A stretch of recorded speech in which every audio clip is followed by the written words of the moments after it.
Do you ever miss the days when dinner felt like less of a science experiment and more like pure comfort?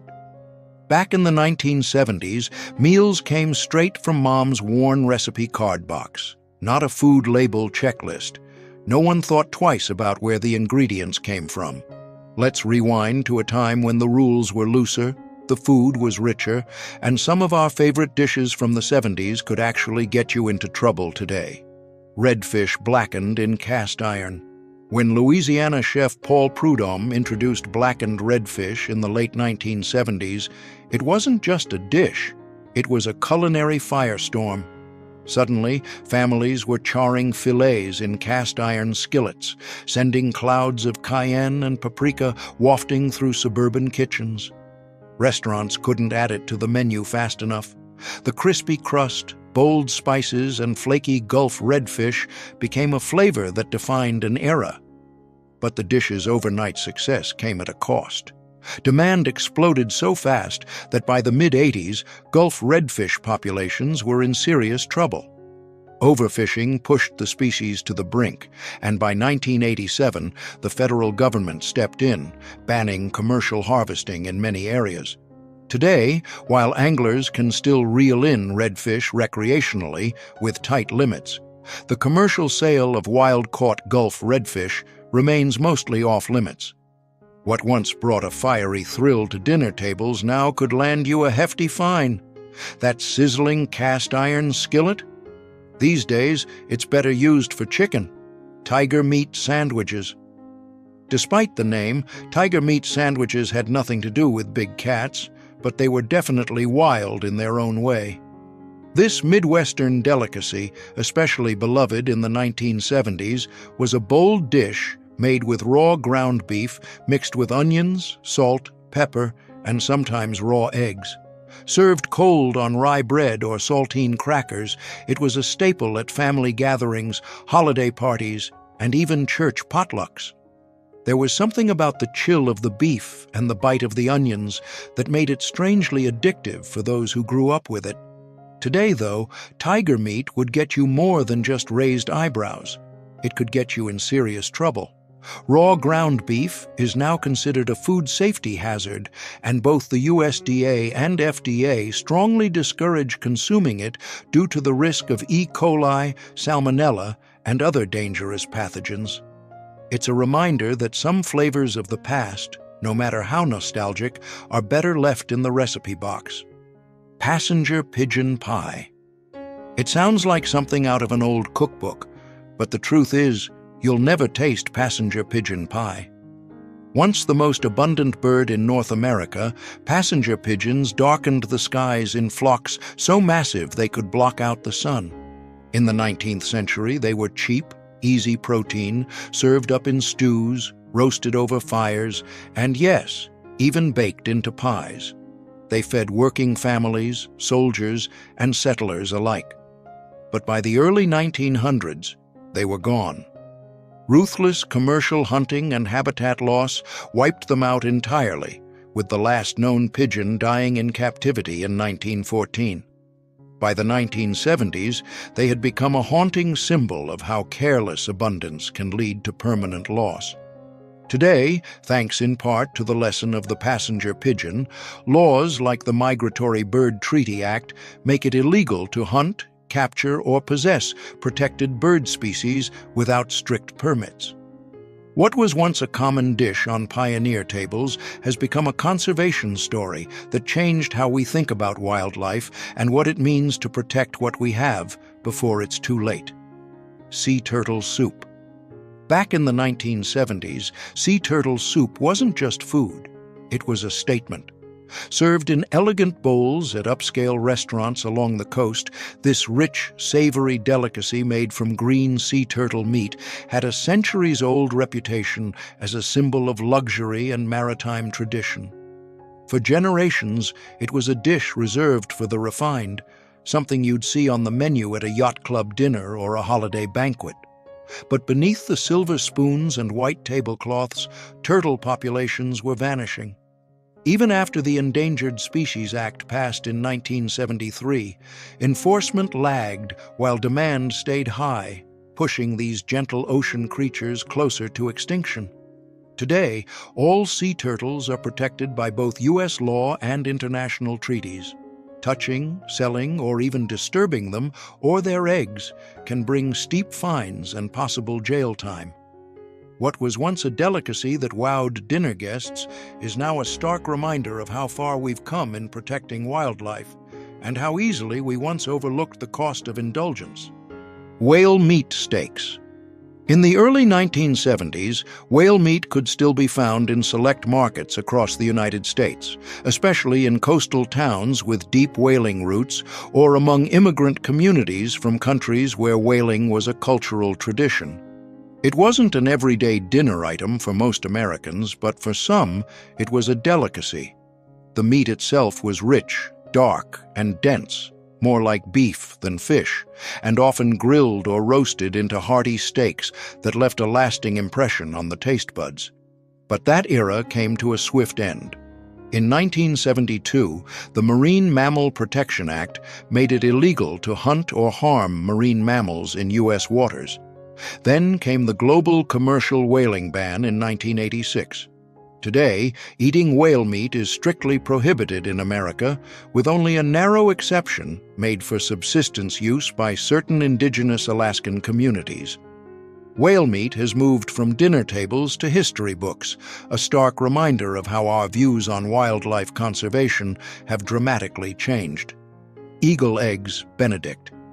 While it might sound like a gourmet brunch twist, Eagle Eggs Benedict is more a cautionary tale than a real dish. Even by the 1970s, bald eagle eggs were off limits, protected as part of a broader effort to save America's national bird from extinction. But earlier in U.S. history, especially before the Endangered Species Act of 1973, there were scattered reports of eagle eggs being harvested and eaten. Some Native American tribes traditionally collected eagle parts, including eggs, for spiritual and ceremonial purposes, while others saw them as just another source of protein during harder times. Today, the thought of disturbing an eagle's nest is unthinkable and illegal. The Bald and Golden Eagle Protection Act, along with the Endangered Species Act, makes it a federal crime to possess, sell, or even collect eagle eggs or feathers without specific government authorization. Violators can face hefty fines and even prison time. What may have once been a rare backwoods practice has now become a symbol of how far we've come in protecting the country's most iconic wildlife. Home-butchered venison. In the heartlands of rural America, back in the 1970s, the start of hunting season wasn't just a sport.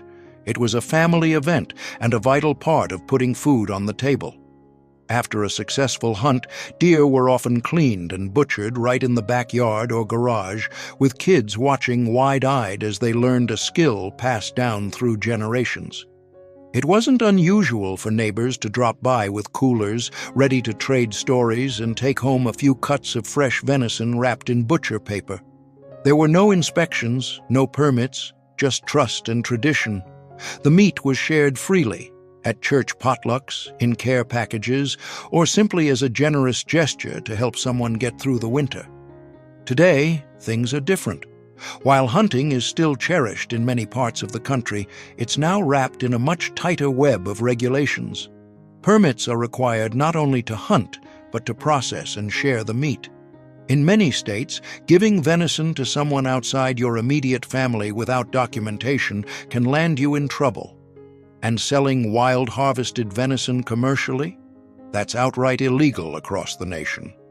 Unpasteurized dairy products. Long before milk came in plastic jugs with expiration dates, many American families poured it fresh from the pail, raw, rich, and unpasteurized. In the 1970s, especially in rural areas, it was perfectly normal to drink milk straight from the cow or trade homemade cheeses and butter with neighbors. These dairy staples weren't just about nutrition. They were part of a lifestyle that valued self-reliance, simplicity, and trust in local sources. That first sip of chilled, unprocessed milk was often seen as healthier and more authentic than anything store-bought. Today, those same jars of raw milk would be cause for concern, and possibly a visit from the health department. The FDA prohibits the interstate sale of raw milk, and many states ban it altogether, citing the risk of harmful bacteria like Listeria, Salmonella, and E. coli. Even in states where it's still legal to sell, strict labeling and distribution laws apply. That creamy, farm-fresh flavor might still exist, but now it comes with fine print and legal risks. Home-canned foods without modern safety protocols. In the 1970s, home canning was a way of life. Families lined their pantries with jars of vegetables, stews, and sauces using old-school methods passed down through generations. One common technique, open kettle canning, involved pouring hot food into jars and sealing them without further processing. It felt wholesome and self-sufficient, especially during tough times. But those comforting jars came with unseen risks. Today, the FDA and USDA require strict guidelines for canning low-acid foods like meats and vegetables to prevent botulism. Selling home-canned goods without proper licensing, inspections, or tested methods is now a serious food safety violation. What once was a symbol of thrift and tradition could now land you in legal hot water if sold outside the home. A simple jar of homemade soup at a farmer's market might now require a commercial kitchen and a long list of certifications. For many, it's a reminder of how something as humble as a mason jar can carry both nostalgia and liability. Horse meat steaks. There was a time in America when finding horse meat steaks at a local butcher wasn't shocking. It was simply another protein option, especially in certain immigrant communities. In the 1970s, horse meat wasn't mainstream, but it wasn't taboo either. For families used to stretching their food budgets or holding on to culinary traditions from Europe and Asia, horse meat was lean, affordable, and familiar. It often came neatly butchered like beef or pork, and some even swore by its flavor and health benefits. That era quietly trotted to a halt. In 2007, Congress pulled the plug on horse slaughter for human consumption by stripping funding for federal inspections. Since then, the issue has seesawed politically, but the message from society has been clear. Horses are for riding, not roasting. Today, no horse slaughterhouses operate in the U.S., and selling horse meat for human consumption would land most vendors in hot legal water, depending on the state. What was once a forgotten red meat alternative is now culturally and legally off the menu. Horse meat steaks may have faded from dinner plates, but they remain a fascinating reminder of how America's food values and its relationship with animals have evolved. Homemade moonshine. In the days before craft cocktails and boutique distilleries, some of the strongest drinks in America came from backyards and basements. Especially in the 1970s, in rural corners of the country, making moonshine wasn't just a pastime, it was a rite of passage. Grandpa's mason jar of the good stuff might have been passed around at gatherings, poured during card games, or stashed in the shed for special occasions. Even though it was technically illegal, moonshining was quietly tolerated in many places as long as it stayed small-scale and off the radar. Today, that same clear liquor could land you in serious trouble. Federal and state laws now strictly regulate alcohol production, and making spirits without a license is a felony offense, with penalties that can include hefty fines and up to 5 years in prison. While brewing your own beer or making wine at home is allowed, distilling spirits is still off limits unless you go through a complex licensing process. That jar of homemade shine on the shelf? It's no longer just a family secret, it's a legal liability. Absinthe cocktails. Back in the 1970s, if you ever sipped absinthe in America, chances are it was poured behind closed doors at an artist's loft or a smoky bohemian gathering. Officially banned since 1912, true absinthe was considered off-limits, an intoxicating mix of myth and mystery whispered about in creative circles. Its neon green hue and supposed hallucinogenic effects gave it a reputation as the drink of poets, painters, and rebels.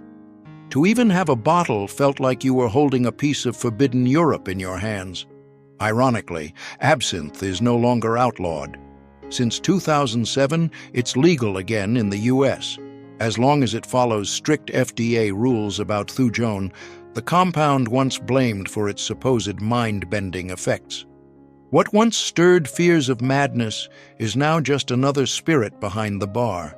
But beware, those bootleg, homemade absinthes that floated around in the 70s with unsafe chemical levels? They'd still land you in hot water today. This story is proof that sometimes the law doesn't just loosen, it grows wiser, refining rules to focus on what's truly dangerous rather than painting with broad bands. Imported haggis. Once a proud centerpiece of Scottish-American celebrations, haggis was a dish that brought the old world to American tables in the 1970s. This savory pudding, made with minced sheep's heart, liver, and lungs, mixed with oats, onions, and spices, and encased in a sheep's stomach, was as traditional as it was bold.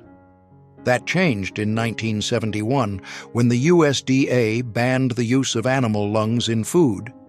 By 1989, further concerns about the sheep disease scrapie led to a complete ban on importing authentic lung-filled haggis from Scotland. While you can still find American-made versions today, many say it's just not the same. The rich, traditional haggis that once graced American tables in the 70s would now be confiscated at customs.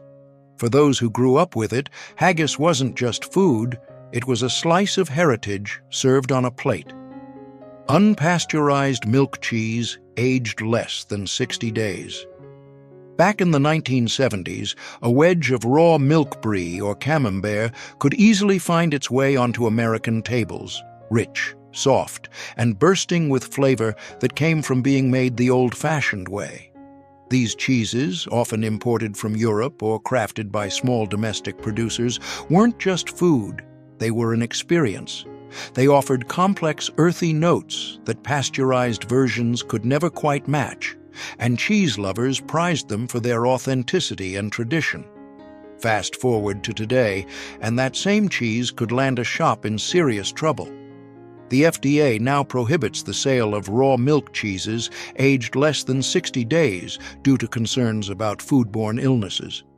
This regulation has effectively removed many traditional European-style soft cheeses from U.S. markets unless they're made with pasteurized milk or aged beyond their intended window, both of which can drastically change their signature taste and texture.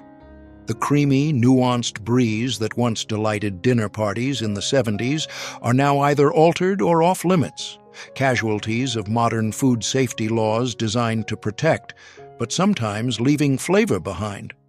Homemade cough syrup with codeine. Back in the 1970s household, before every sniffle meant a trip to the pharmacy, families often relied on homemade cough remedies to get through the winter. A spoonful of syrup made with honey, lemon, and just a touch of codeine wasn't unusual.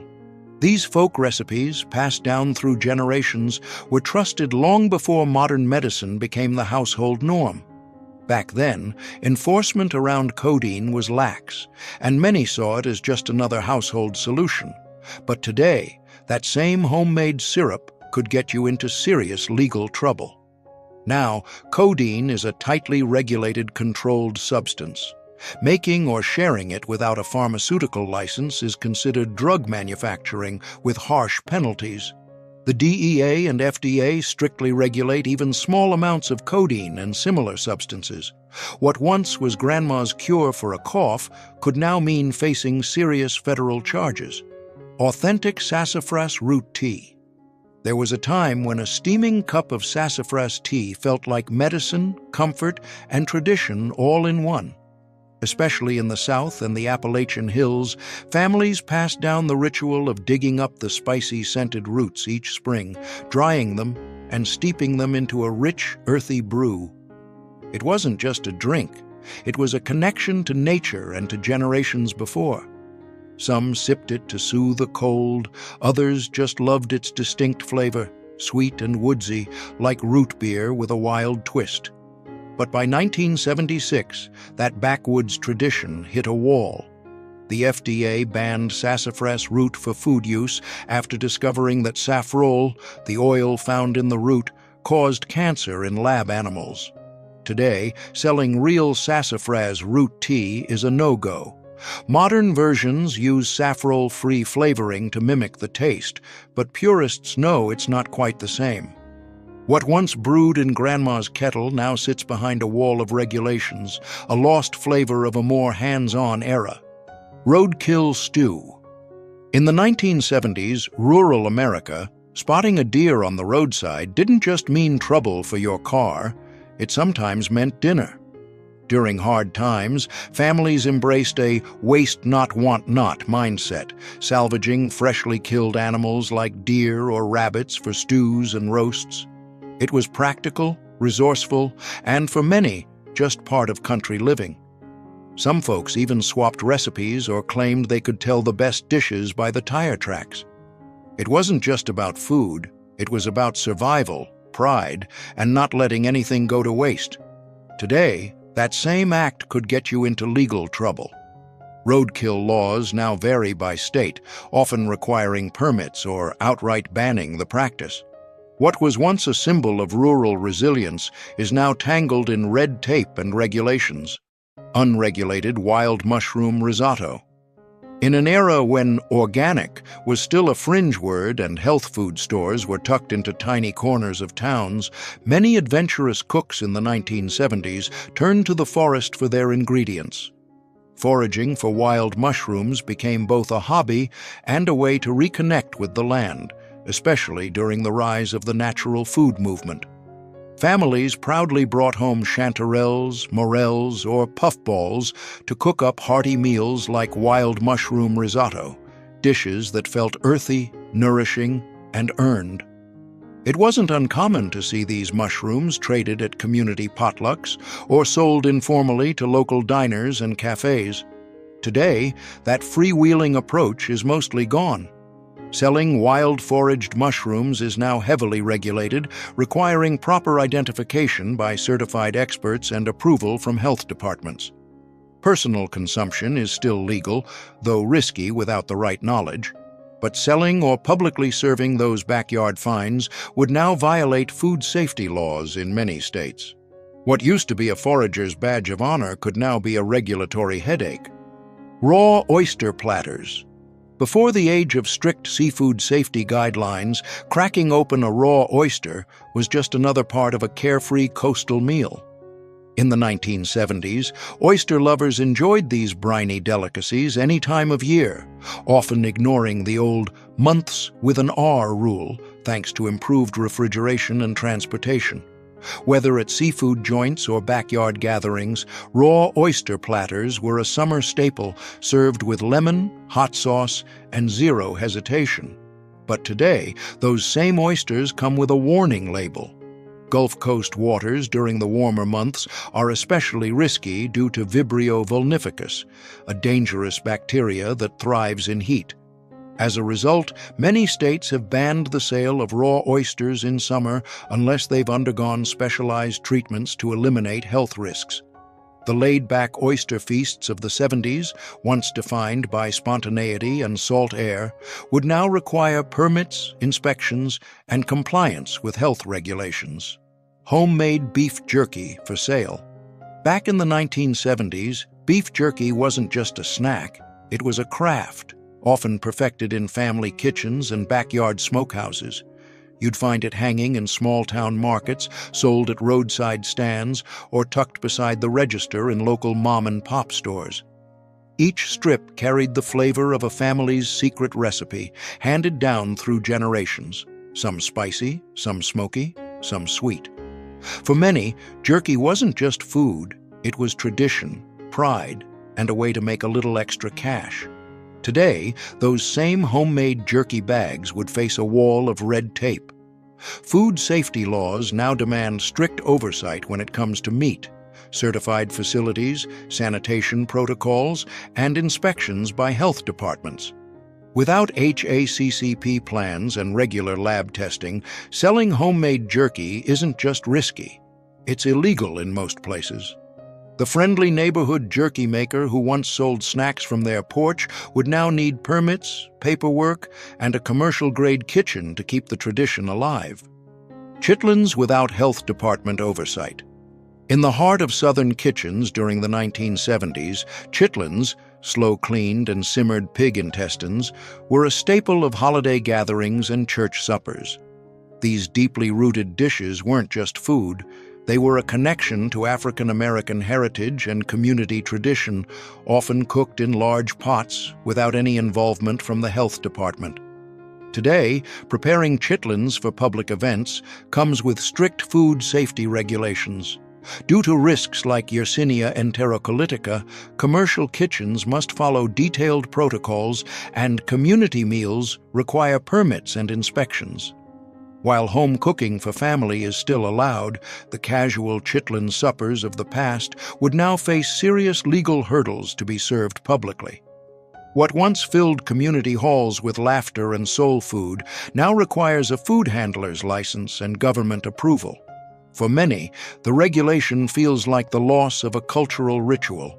Still, the memory of those slow-cooked, richly seasoned meals lives on in kitchens that cherish the tradition.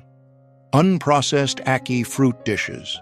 Caribbean immigrants brought not just their culture, but their cherished recipes in the 70s, like ackee and saltfish, Jamaica's national dish. This buttery fruit was more than food.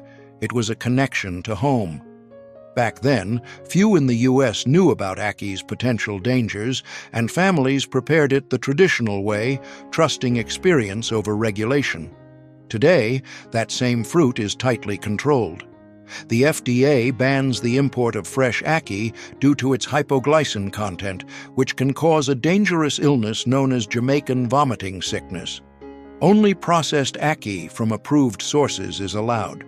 What was once a treasured tradition is now restricted, caught between cultural memory and modern food safety laws. For many, it's a reminder that not all beloved flavors can cross borders freely. Home-brewed kombucha with high alcohol content.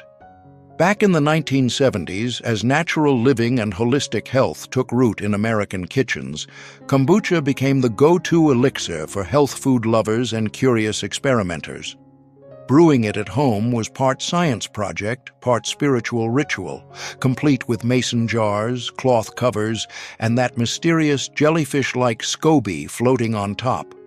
But without today's tools to measure alcohol levels, many homebrewers unknowingly created a brew that packed more punch than expected. You thought you were sipping on a probiotic tonic until you started to feel a little lightheaded. Fast forward to today, and that innocent health drink has its own legal boundaries. If kombucha contains more than 0.5% alcohol by volume, it's officially classified as alcohol, subject to licensing, age restrictions, and taxation.